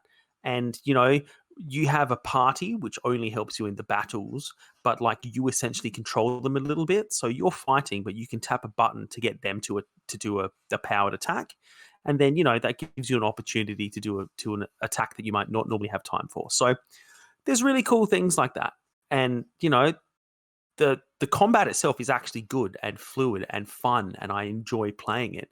It's just like the open world isn't really open, and there's way too many cutscenes, and it's not quite there. But I feel like the existence of this game means we're not going to get anything similar for like a long, long time now, which is a shame. So is it pretty like, does it do the Dragon Ball Z epicness of like the battles justice though? Does it nail that? Because I think that some of the previous games did it pretty well. And I'm also curious about what are the when you do a move or a power, like is it gone back to the fighter versus fighter game where you have to do like a combination of buttons, or are you just select an attack and you just do it, or is it like assigned to a button? So in combat, you can shoot off little laser blasts just by tapping square. You can punch by tapping circle, and then if you hold down one of the bumpers, it then opens up your like key powers. So like if your Goku has got like Kamehameha, and like Krillin has his solar flare. Piccolo has like the demon, the 2-finger thing. I forget what it's called, the demon wave, maybe something like that. So there's all of those attacks, and you can do them. It doesn't necessarily have that epicness you're talking about, because you can just kind of do all of those attacks all the time. Like you need to have enough ki to do it, but you charge up your ki by pressing triangle. So that's kind of interesting. You're vulnerable while you're charging up, but it's not like you need to ration your MP or your ki, because you can just charge up whenever you want to. I think as I keep playing the game, that epicness will come in, because Goku's just learned the Kaioken powers, and he can do that, and it uses more of the ki, and so you have to time when to do it. And I assume when things like Super Saiyan comes into it, you're going to have to get to a certain level before you can do that, and then that's going to give you access to different stuff. But at the moment, you can just do all of your key powers all of the time. And then occasionally, if you've got other people in the battle with you in your party, you can like link up and do an attack together. But when you're fighting one of the big bosses, they'll do their like big special attacks like over and over. Like they'll just be on kind of like on a pattern, like where they'll fly at you for a bit and punch you, and then they'll do their big attack that shoots a ball of energy from their mouth. And then if you avoid that, they'll charge up again and they'll do something that fires off a whole bunch of stuff, and you learn which ones you have to avoid. And like I said, if there's any big moment, like big pivotal attack moment where, like, you know, say in the Frieza saga, Goku using the Spirit Bomb, or Goku holding Raditz while Piccolo unleashes his attack for the first time and it goes through both of you, happens in the cutscene. It's never like you fight long enough that it goes, now's your opportunity to do that attack that you learned in the last mission. If you learned an attack in the last mission, you can just do it whenever you want, as many times as you want, and they can probably dodge it if you mistime it. So all of the big moments happen in cutscenes, which is a real pity because, you know, we've all seen ways of, you know, opening up different options within the battle or giving you that moment, whereas like, now's your chance, do this, you know? So I guess no is the short answer to that, JT. Like, the epicness is there, but it's not yours to control. You don't feel like you're really doing anything. I guess my problem, if in a sentence, is that I feel like a passenger in this game between the cutscenes and the restrictions. I just feel like I'm clicking next. Is there a big city? Not big enough. Not for you. Not the kind of big city you want. Right. Not enough to overcome all the Dragon Ball Z stuff that I'm not familiar with in the first place. That's it. Yeah. Now I've just ragged on this heaps and heaps, and I feel like it's going to be a game that is worth any interested person's time once it's on like a Game Pass or a Game of the Month kind of thing, or even on special. But yeah, I wouldn't pay full price for this one, folks. I'm feeling bad though. Let's talk about something else. I didn't realize I was going to come on here and just absolutely savage the game, to be completely honest. But that's what I've done. It's like this, the single developer listening to the podcast, just like single tear rolling down his cheek. Just someone dig us out of this hole of negativity. Paul, what you got? Well, yeah, I got some positivity. I've been playing Minecraft again, which, you know, it's always positive. I feel like it's tough to wait, Paul, real quick. Is there a big city? Maybe I'm building one. Hey. Oh yeah, potential for big city. Hey, actually, there is a big city segue later on. We'll get to that. Okay, right. So, yeah, speaking of positivity, I feel like it's hard to have a bad experience with Minecraft. I think, like, JT, you played a lot of it. Timmy, we've played a bit together. You know, you can't really go wrong with just settling in for a bit of building in Minecraft. But the reason I've gone back to it is also new PC related, because I got one of these new NVIDIA cards with that fancy ray tracing, which everyone's going on about. And I've got to be honest, I've never really kind of got ray tracing before, and some of the other games that I have played with the new hardware that are far more visually impressive, like Battlefield 5 and things like that, I've seen kind of little glimpses in those games of the sort of things that ray tracing does. But I wanted to give Minecraft a go because I had heard that they had added in support for it. And, you know, it'd been a while since I played. And I have to say that in a weird way, it has been Minecraft with its like lo-fi aesthetic and, you know, chunky pixely graphics that has blown me away the most in terms of the effect that ray tracing has had on the graphics. And like as sort of a very, very general description, and JT could probably say more on what ray tracing is than I can, but what it basically adds to Minecraft is it kind of completely overhauls the lighting. I guess this is what it does in a lot of games. So it adds a much more sort of realistic, vibrant lighting to everything. You get things like sun rays shining through sort of individual parts of trees. You get like more realistic, like light refraction through water and things like that. So it's very much like it's really an overhaul of the way lighting works in games. And there's just sort of something about the way that you have Minecraft's very basic visual appearance, but coupled with this absolutely like next gen lighting model that just really makes the whole thing stand out for me. And I've just been like kind of just like lapping up all these different situations where it enhances the game.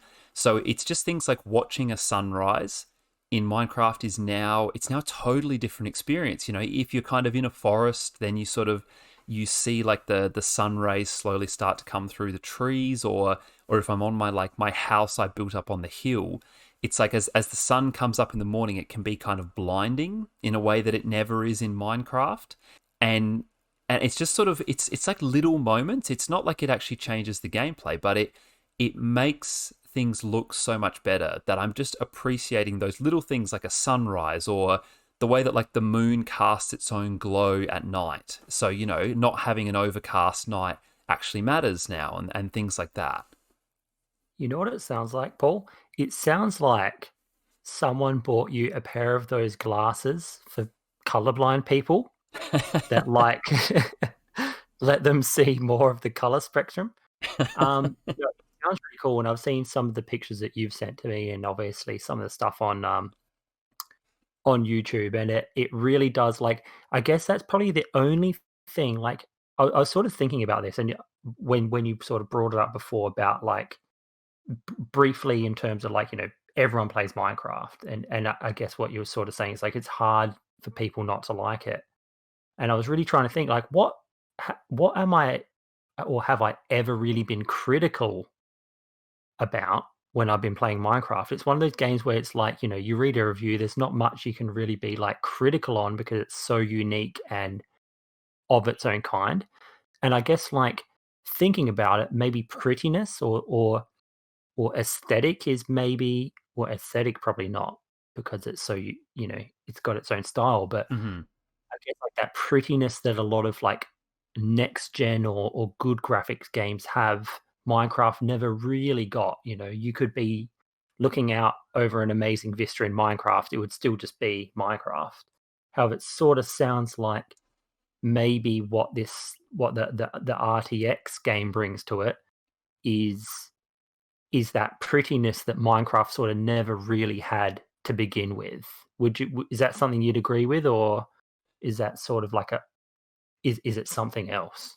Yeah, I'd agree with that. Like, I would probably say that I feel like Minecraft had a kind of unique charm to its visuals anyway. Like, I felt like in just base Minecraft, I could find sort of prettiness in that, like in sort of the environments. I feel like once you play for a while, you see past just the fact that everything is literally made of blocks, and you can kind of see the bigger picture. So I wouldn't say that I feel like it's always lacked that, but you're absolutely right in the sense that this like ramps that up massively. So you, like I was kind of saying before, you get those moments of like sort of beauty in the game, and like very sort of natural beauty because it's always sort of environment and kind of nature based, and it amplifies those moments in Minecraft quite significantly. Like the first time that you go underwater with ray tracing on, for me, was just like, it was like a real whoa moment when you see like the light rays sort of shining through the water, and you see that the way it kind of ripples and distorts your vision in the way that when you're actually underwater, that's how it looks. It really sort of adds so much to just very simple things that you're doing throughout the game. Like on in general, I'd say it makes lights brighter, but as a result of that, anything dark is much darker. So when you're going underground through mines, you really can get to a level of sort of pitch blackness that you never quite reach in normal Minecraft. And it means that things like torches and sources of light, they matter a lot more. And this has been a little bit annoying in terms of base building. I feel like I need more torches and more light than I previously did in order to kind of light my home. But the effect that you get from light and things like that is really it's really impressive. So for example, like I have torches inside the house that I built, and at nighttime I can see that the torches are casting the windows cast a reflection, and because of the torches at nighttime, it's like you can see yourself in the reflection in the way that you would if you were looking out of, if you're in a house in the real world, looking outside and it's nighttime and you have the light on inside, you see yourself reflected quite clearly. You get that same effect in Minecraft with RTX because of the way it kind of handles lighting and reflections. So there's just little touches like that, which add like I don't know if I'd even say realism, because it's still Minecraft after all, but it kind of just adds, like you said, JT, kind of a level of prettiness to every little interaction, which like I love, to be honest. It's just it's kind of taken it to another level, and it makes me want to go back and build all the things I've previously tried to build with these new effects on, because I feel like there's so many interesting things you can do with like lighting sources and windows and water and stuff like that. So it's really cool. I guess the hard question for you though is, should we play this again together? Would you feel like you could do it? Would you be like, I can still play old Minecraft? Or is it like, nah, now that I've played RTX, that's the only way to play it now?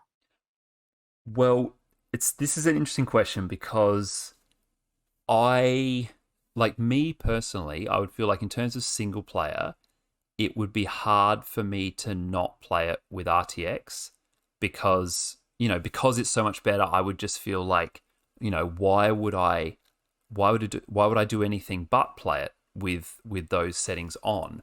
But one of the issues here is that the ray tracing effects in Minecraft are currently in beta, and so it's not actually something that you just get as part of normal Minecraft. You have to opt into the Minecraft beta, and then you have to enable RTX through there.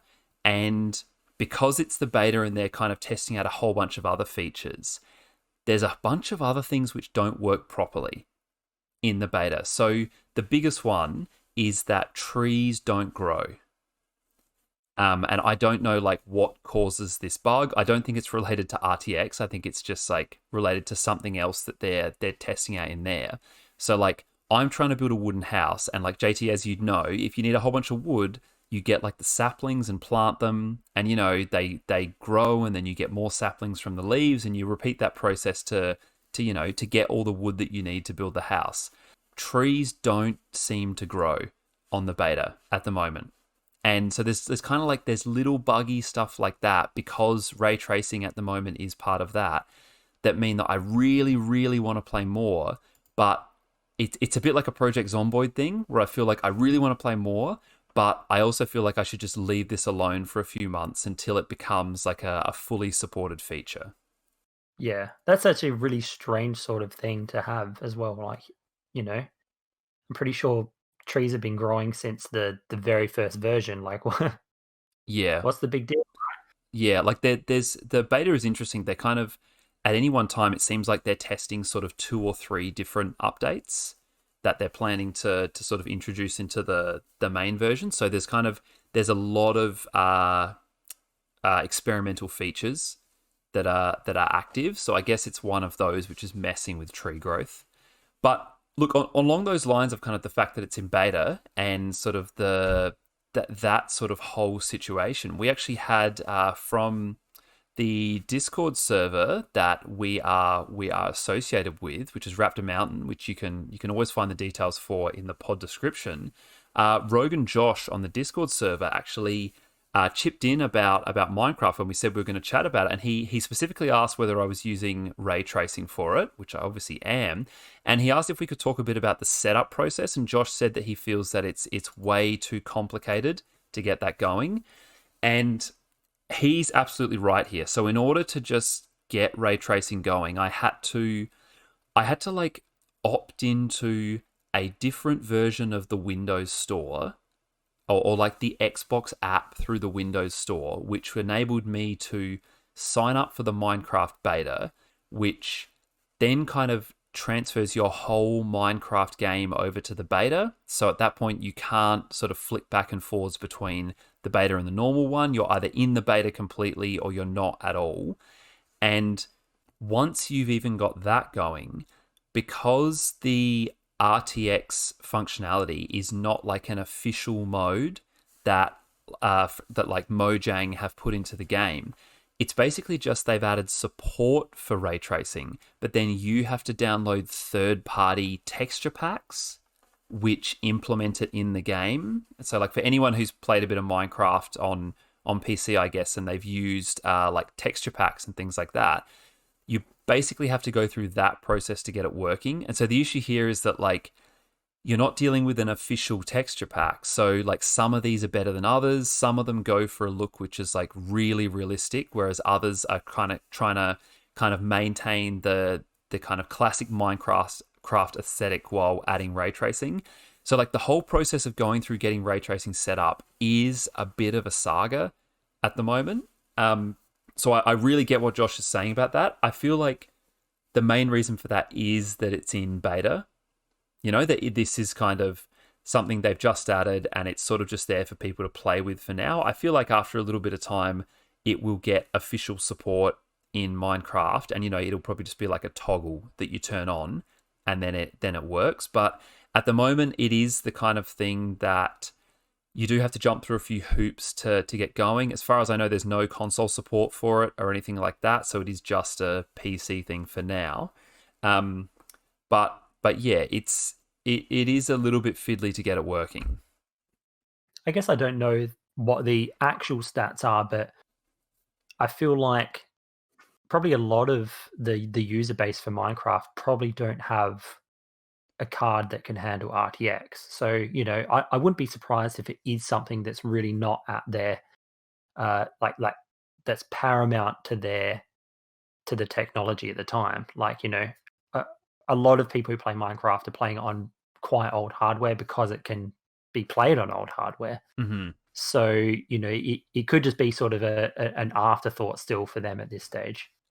Yeah, I definitely agree. I think like I wouldn't be surprised if the big push for RTX in Minecraft comes alongside it being rolled out for next-gen consoles, which I think have ray tracing capabilities. I wouldn't be surprised if once they get to the point that the Series X is sort of ready for Minecraft with ray tracing, that's when they really sort of start to promote it a lot more. It does feel at the moment like it's very much like a niche PC thing that you can play with if you want.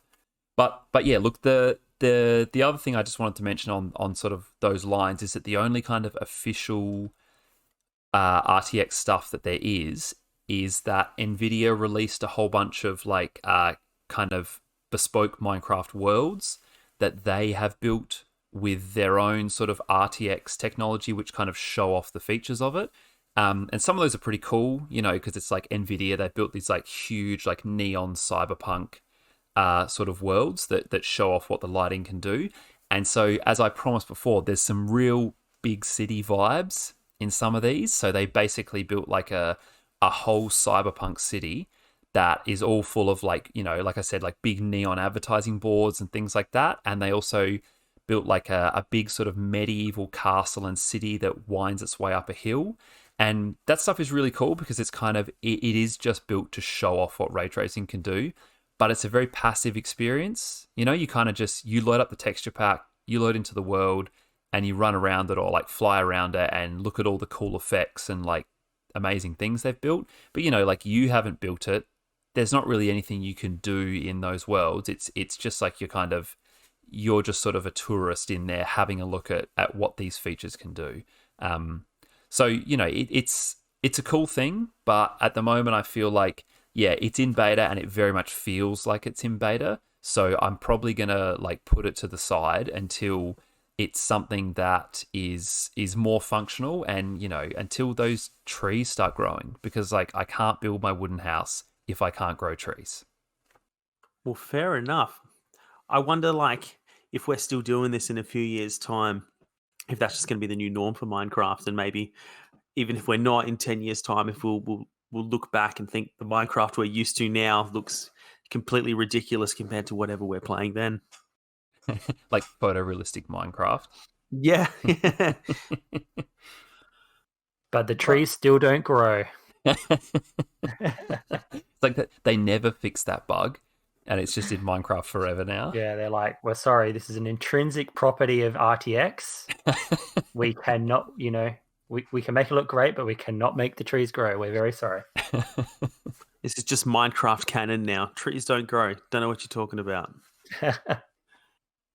But yeah, look, that's probably about all that we've been playing since last episode, or at least all that we're talking about on this episode. But what are you guys looking to play before next time we meet? I'll be continuing Pillars of Eternity.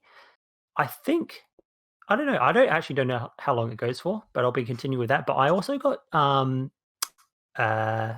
what's it called now? I'm having a massive mental blank. Zombie games, something about daylight. Paul, help me out here, please.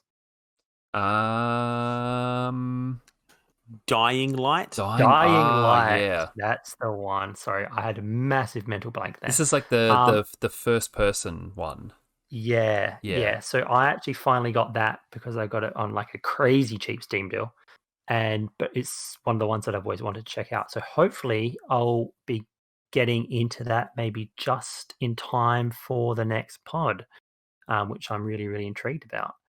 How about yourself, Paul? Will you be continuing Minecraft? I think I'll be putting it to the side while I kind of wait for those features to get probably introduced to the full version. What I think I'll be continuing to play, and what I've been playing a lot of, is Total War Warhammer 2. I talked a lot about Warhammer 1 probably a few months ago on the pod, and I've really been getting into Warhammer 2 because my new PC can handle that like massive epic strategy game with no problems. So yeah, I've been playing a lot of that. I'm going to keep doing that, and I think next time I'm going to have a bit to say about like what Warhammer 2 does compared to Warhammer 1, because it's got some pretty cool stuff and some really interesting kind of ways in which they handle the two games working together, and some interesting like DLC models, which I think is kind of an interesting thing to talk about. But yeah, that's mainly what I'm going to be getting into. Timmy? So just today, Shayla and I picked up a expansion for the game Elder Sign, which I've chatted about on here, I think a couple of times now. So that's kind of like the smaller Lovecraft board game from Fantasy Flight. It's like pretty quick, could be played with like 1 to 6 people, I think. And we weren't looking, but we stumbled across an expansion for that called Omens of the Deep, which looks like it kind of changes it up quite a bit. So yeah, looking to get into that so I can chat about some board games on the next episode. It's always good to have some board games. Yeah. But hey, look, if you want to get in touch with us about anything in this episode or any of the things that's coming up, you can feel free to do that via email. We're at diskanddice@gmail.com. You can find us on all the different social media channels, normally just by searching Disc and Dice. On Instagram, you'll have to write Disc and Dice Podcast because somebody else nabbed the username. Paul mentioned the Raptor Mountain Discord channel that we're a part of. That is in the description for the podcast. It's on the description for all of our YouTube videos and in the link in our bio on Instagram. If you want to join that, anybody is welcome. You can chat with us about anything coming up on the podcast. We'll let you know what we're going to talk about. But it's also the Discord channel for our good friend Josh's YouTube stuff, and he does gaming streams and music streams and all sorts of cool stuff. So if you want to chat with some like-minded gamers, that is the place to do it. But hey, that will probably do us for another episode, unless I've forgotten anything, guys. I don't think so. Hope not. Yeah, because you weren't keeping track, were you? I think we're all game discussioned out for tonight. That's it. It's getting late. All right. Well, let's call it there, and we'll chat to you next episode. See you later. Bye. Bye-bye.